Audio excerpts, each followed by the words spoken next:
Hello everyone. তো আমি আজকে কিছু কিছু রান্নার রেসিপিস নিয়ে এসেছি।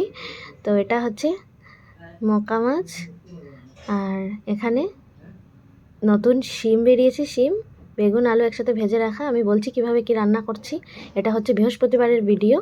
তো আমি যখন একটু বেশি বিজি থাকি, ভিডিও করার টাইম পাই না, তখন আমি পুরনো ভিডিওগুলো আপলোড করতে থাকি। আমি আগের থেকে মোবাইলের মধ্যে করে করে রাখি ভিডিওগুলো। আমরা যারা সোশ্যাল মিডিয়া কাজ করি, আমাদের এইভাবেই করতে হয়, ভিডিও মানে ব্যাকআপে রাখতে হয় আর কি। তো যখন তুমি বিজি থাকবে, ভিডিও করার সময় পাবে না, তখন পুরোনো ভিডিওগুলো দিতে থাকতে হবে, না হলে রিচ ডাউন হয়ে যায়। তো আমি ভিডিওটা আগেই করে রেখেছিলাম, বৃহস্পতিবারের ভিডিও।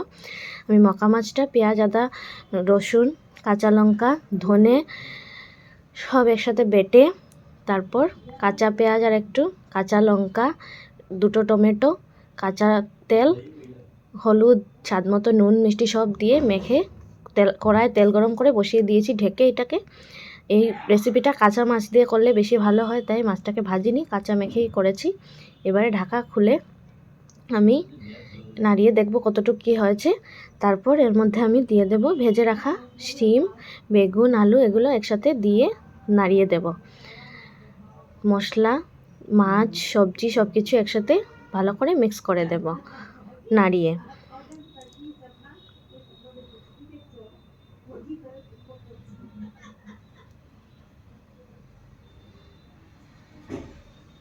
তো আমি এটা একসাথে নাড়িয়ে দিয়ে দিচ্ছি ভালো করে। মাছ, মশলা, সবজি সব কিছু একসাথে। ঝালটা যে যতটা খায় ওই পরিমাণ বুঝে দিতে হবে। আমি এটাতে অল্প একটু ঝাল দিয়েছি, কেন কি নাহলে এগুলো সিমটাও মিষ্টি মিষ্টি, পেঁয়াজ টেয়াজ সব কিছুতে বেশি মিষ্টি হয়ে যাবে। এটা একটু ঝাল না হলে ভালো লাগবে না, তাই আমি এটাতে অল্প ঝাল দিয়েছি। তা আরেকটা রেসিপি দেখাচ্ছি। এটা এখানে আমি কড়ায় অল্প তেল গরম করে শুকনো লঙ্কা ফোড়নে দিয়েছি, আর দিয়ে দেবো একটা পেঁয়াজ কুচি করে, দিয়ে ভালো করে ভাজবো এটাকে।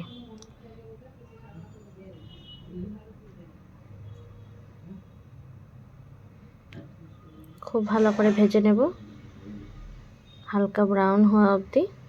তারপর কুচি করে রাখা বেগুন, হলুদ নুন মেখে রেখেছিলাম, এটা এর মধ্যে দিয়ে দেব, দিয়ে একসাথে এগুলোকেও ভাজবো।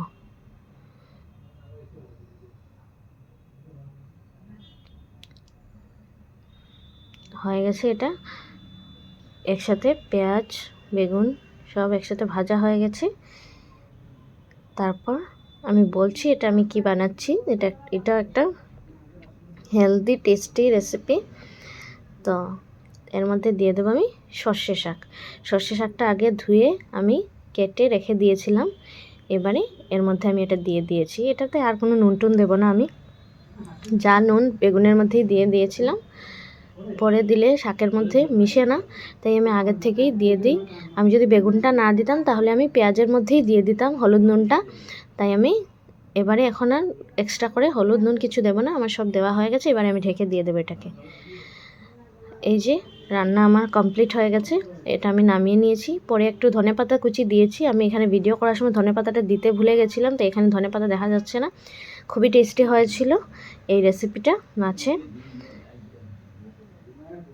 অবশ্যই বানিয়ে খেয়ে দেখবে সবাই, কেমন লাগে আমাকে জানাবে কেমন হয় খেতে।